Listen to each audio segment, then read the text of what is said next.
육아휴직 기간이 끝날 당시에도 아이를 받아줄 사람이 없었습니다.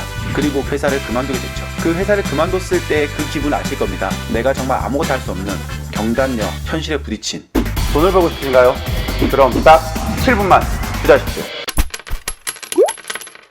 저는 어제 82년생 김지영을 보고 왔습니다. 영화로 나왔더라고요. 그걸 보면서 많은 생각이 들었습니다. 제가 지금 4살과 6살의 아이를 키우고 있는데요. 저희 아내도 그래요. 지금 방금도 9시가 되면은 후다닥 뛰어나가거든요. 아이들 손을 잡고 빨리 외치면서 나가죠. 그리고 잠깐의 시간을 가진 뒤에 아이들이 오면은 아이들 밥도 먹이고 씻기기도 하고 애들 재우기도 하고, 네, 굉장히 힘듭니다. 육아. 그런데 저는 82년생 김지영을 보고요, 또 하나 보인 것은 어머니였습니다.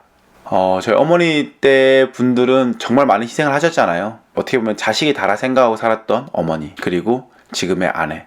제가 예전에 투자를 해서 성공 과도에 이르기 전에는 와이프가 그런 말을 했었습니다. 나 알바할까? 82년생 김지영을 봐도요, 빵집에서 일을 할까에 대해서 망설이게 됩니다. 그런 것 같이 저희 와이프도 똑같은 말 했었더라고요. 보니까는 제가 그랬습니다. 돈 벌어다 줄 테니까는 집에서 쉬어 했더니, 알바를 해서 돈을 버는 것도 굉장히 중요한데 살아있음을 느끼고 싶다고 하더라고요. 그러면서 알바를 한번 해볼까 라고 이야기를 했었습니다. 그렇죠. 한 사람의 아내가 되고 아이를 키우다 보면은 나로서의 삶, 즉 김지영으로서의 삶에서 굉장히 회의감이 느낀다고 합니다. 지금은 누구의 엄마 이런 식으로 불리니까요, 다 잃은 듯한 기분이 든다고 합니다. 영화를 보면서 아내 생각도 많이 났었지만은 저는 또 한 사람이 생각이 났습니다. 제가 아는 여성분인데요, 이분은 82년생 김지영은 아니고요, 79년생 김지영이라고 했습니다. 이분은 명문대를 나왔습니다. 대한민국에서 내노라 하는 명문대 말이죠. 그리고 졸업을 한 뒤 공기업에 입사를 했습니다. 공기업을 1년 2년 다니다가요, 결혼을 했고요. 결혼한 뒤에 아이를 가졌습니다. 아이를 가졌으니까 당연히 육아휴직을 냈겠죠. 하지만 육아휴직 기간이 끝날 당시에도 아무도 아이를 받아줄 사람이 없었습니다. 그리고 그 79년생 김지영, 그분은요, 회사를 그만두게 됐죠. 그 회사를 그만뒀을 때 그 기분 아실 겁니다. 내가 정말 아무것도 할 수 없는 경단녀 현실에 부딪힌.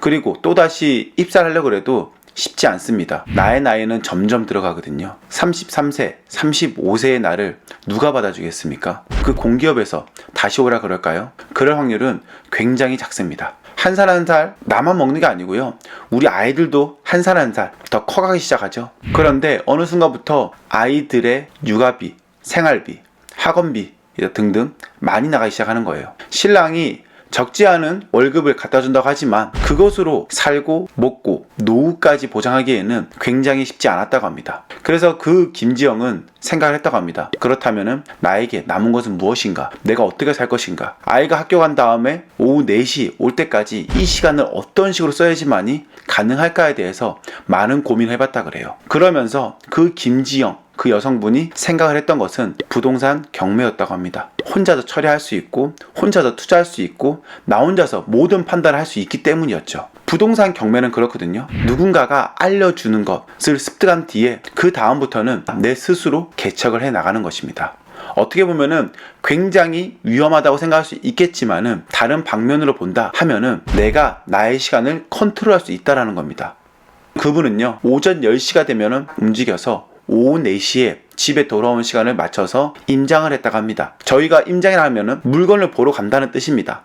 아파트를 보러 가고요, 상가를 보러 간다는 거예요. 그렇게 해서 3년, 4년을 정말 열심히 뛰어다녔습니다. 그 결과 그분은요, 1년에 1억을 벌고 있습니다. 그리고 몇백 명의 앞에서 특강을 하게 되었습니다. 1년에 1억 버는 엄마라는 주제를 가지고요. 처음부터 그녀도 잘했던 게 아니라고 합니다. 처음에는 아파트 투자를 먼저 했고요. 아파트 투자 괜찮아지면서 상가가 있으면 좋겠다라는 생각이 들었던 거죠. 그 다음은 상가 투자로 넘어갔다고 합니다. 그러면서 지금은 100만원, 200만원이 넘는 월세를 받고 있고요. 1년에 1억을 벌고 있다라는 거예요.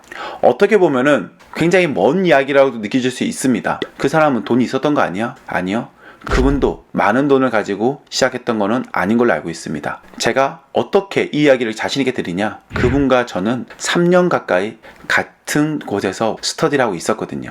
그분께서 어떻게 성장해 왔는지 알기 때문입니다. 그러기 때문에 이렇게 자신있게 이야기 드리는 거예요. 그분이 제일 처음 저희한테 왔을 때에는 정말 아무것도 모르는 초보 투자자였습니다. 그런데 3년이 지난 지금 그 어떤 사람보다도 전문가적이고 프로페셔널하게 되었죠. 저는 그렇게 생각합니다. 82년생 김지영, 79년생 김지영. 대한민국에는 김지영이 너무나 많습니다. 그 안에서 누군가는 성공을 합니다. 누군가는 실패를 합니다. 누군가는 쓰러집니다. 누군가는 다시 일어납니다. 하지만 제가 아는 김지영, 제가 아는 엄마는요, 강합니다. 할 수 있다라고 생각을 합니다. 왜냐? 우리는 엄마라는 두 글자를 품 안에 안고 있으니까 말이죠. 눈치를 보고 할 수 없다라고 생각하지 마십시오. 여러분은 할 수 있습니다. 엄마니까요. 내게 아니라고 생각해서 유골한 벽을 치지 마십시오. 그 안에서도 돌파구를 찾아야 됩니다. 그렇게 살겠느냐, 아니면 또 다른 나의 이름을 가지고 살겠느냐, 이거는 여러분의 선택이 될 것입니다. 82년생 김지영도 있지만 7080 김지영을 더 많이 응원하도록 하겠습니다.